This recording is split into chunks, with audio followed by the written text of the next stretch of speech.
Disclaimer: none of the footage shown in this video is mine. Please go watch the original video made by Scary No Commentary, and please support the people who made the music. I do not claim ownership of anything shown here. And second, everything I'm about to say is my opinion. If you agree or disagree, that is perfectly fine. Just be civil about it. With that said, on to the program. Well, you read the title of this video. It's time to do the one thing that every Dead by Daylight player hates to do. Talk about the Skull Merchant. The Skull Merchant, releasing in 2023, is probably the most hated killer in Dead by Daylight. And it's not even close. It's gotten to a point where if you even think about the Skull Merchant, you get harassed. Which, I should probably say, do not harass anybody who likes the Skull Merchant. I can't believe I have to say that to a bunch of adults, but please just be respectful. My opinion is valid, and so is everyone else's. Now, with that being said, I can definitely see why people hate this character. She is very poorly designed, which is why this video exists. I'm going to be breaking down what exactly is wrong with Skull Merchant, how to fix her, and how I would fix her. And we're not going to do a simple power rework, oh no. We're going to do a full-blown rework of everything. That's right. You're getting a DBD rework video and a nerdy rewrites video all in one. How's that? Well, here you go. It's time to discuss what exactly is wrong with Skull Merchant.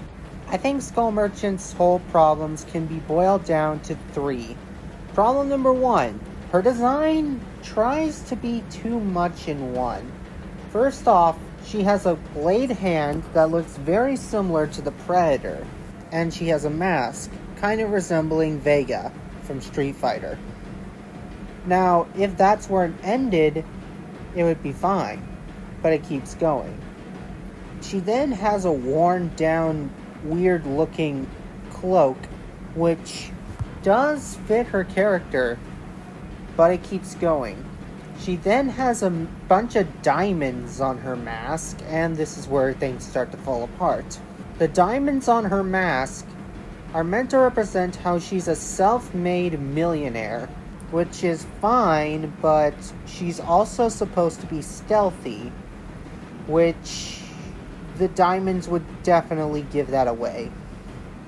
Give her away, because, well, how are you going to hide when everything is shining? The second problem with her design comes from the drones. She kind of looks like a generic henchman, but she's supposed to be this brilliant mastermind. Already, problems with her design keep coming forward. They try to shove way too much into one character.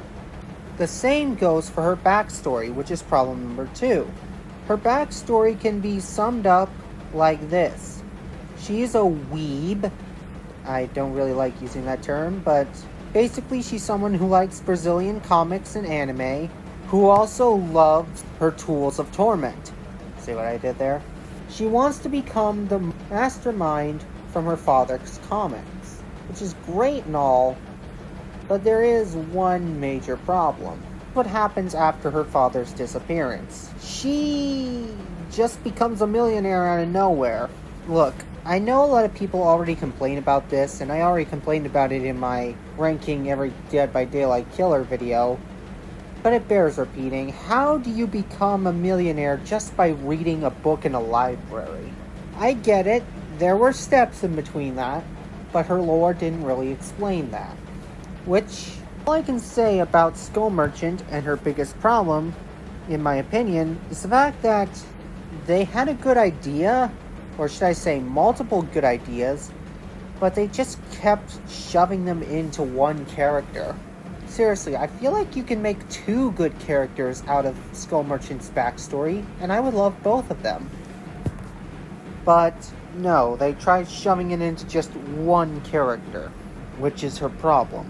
Now, I'll go into more detail about the power in just a second, but for right now, all you need to know is it is Lockdown the Power. Alright, on to her power.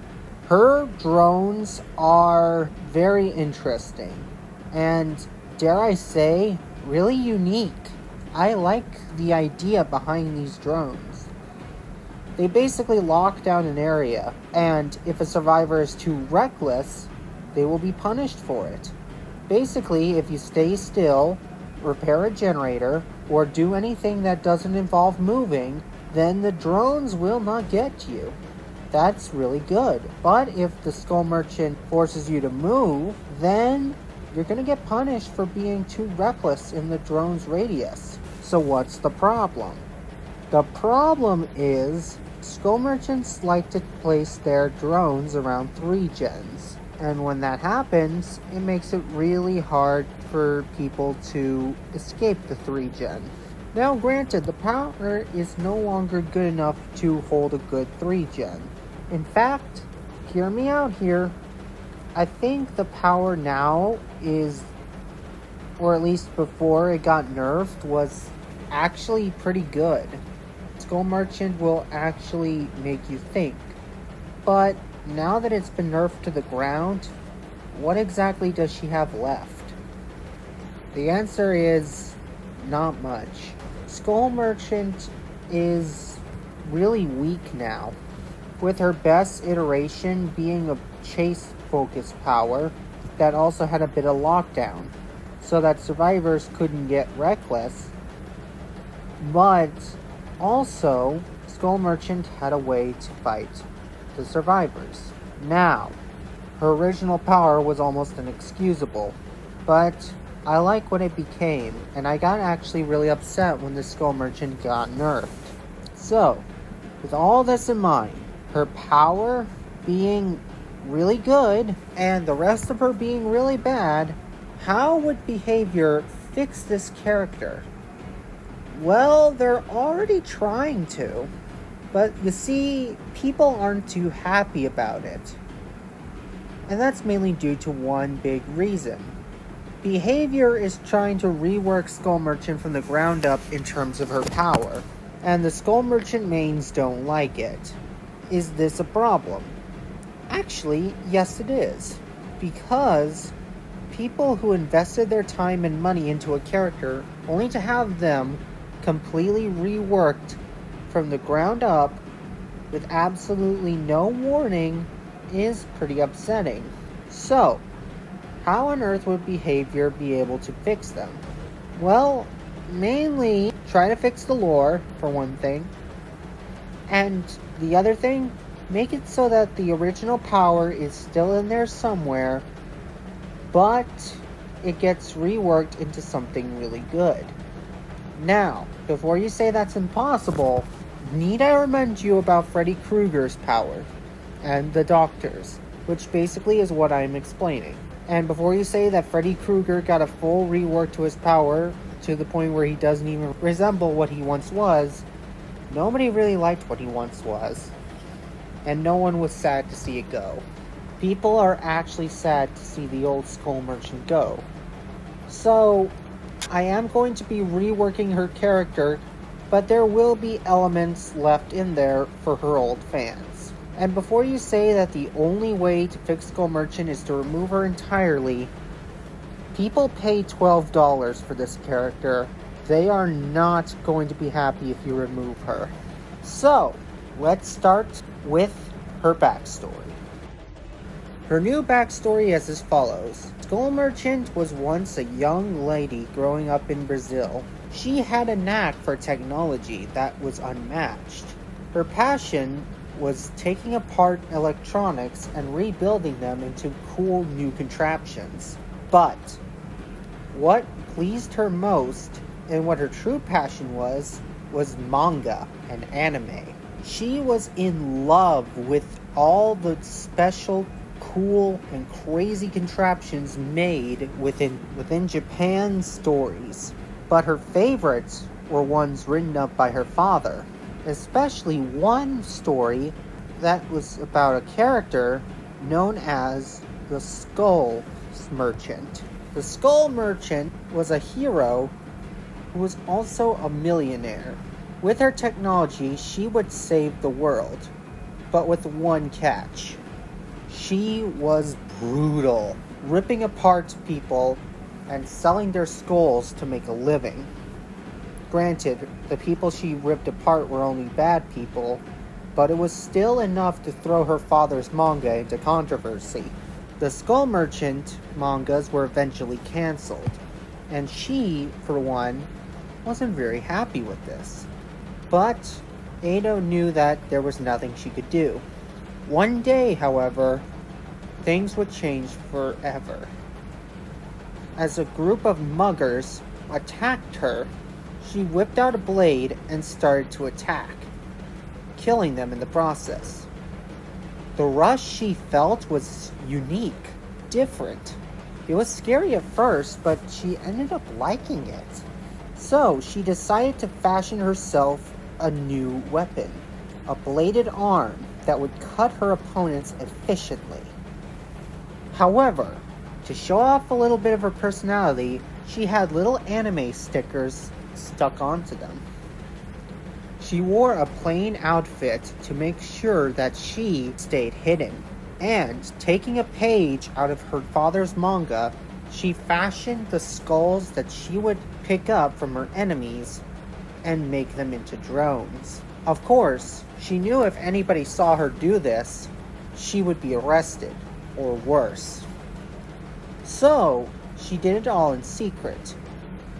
But, eventually, her vigilante ways were catching up to her, because the murders in the streets resembled the father's manga.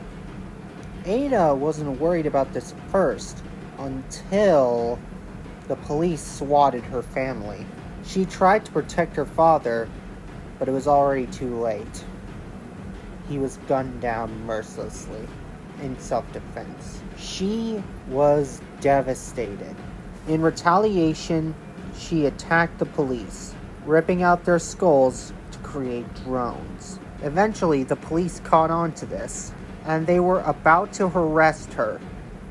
But just before they could, a strange black fog enveloped her, and thus she became the Skull Merchant in her father's stories. The entity twisted her mind, making her believe that every person she went against in the trial was in fact an evil villain. All the while, she has one thing on her mind: revenge for everything that happened to her father. The Skull Merchant's power is Eyes in the Sky. Whenever she pushes the active ability button, Skull Merchant can place a drone. Now, her drones have two states: active and manual. Active mode is pretty much what you'd expect from the Skull Merchant. Her drones will spin around, creating scan lines after 3 seconds. Once this happens, her drones will scan survivors who step in the radius. If they stand still, they will not be detected. However, if they move, the survivors will gain stacks of lock-on. Once they get 3 stacks, a claw trap will be placed upon them. And the Skull Merchant can see anyone who steps in this drone's radius. Now, for manual mode, the Skull Merchant can take control of one of her drones. When she does, she can fly and manually scan with the drone. While she's doing this, she becomes undetectable. Once she sees a survivor, she can lock onto them using the drone. The drone will slow down in movement speed if it locks onto a survivor. Once it gets 3 stacks of lock-on, a claw trap will be placed on them. But this claw trap is much harder to remove and needs to be removed manually. Otherwise, the survivor will be inflicted with a huge hinder penalty and will be permanently revealed on the Skull Merchant's radar. Drones cannot be hacked whilst in manual mode, but those drones that are in standby or active mode are in fact able to be hacked. Survivors can disable drone the same way they do now, but by chests, now left in the trial, they can grab one of Skull Merchant's devices. These devices do not respawn. If a survivor comes across the drone and manages to deactivate it, they can actually hack it. Once this drone is hacked, it'll reveal the Skull Merchant to all the survivors when she steps within its radius. The only way to get rid of a hacked drone is to recall it manually. And there you have it. That is how I would rework the Skull Merchant. Do you like my changes, or do you think that they are too drastic? Please let me know in the comments below. I am welcome to hear your opinion about how to fix the Skull Merchant, and I am happy to open this video to discussion. As always, I have been the Gamer Nerd, and until next time, stay safe and stay away from manga reading madmen. Take care.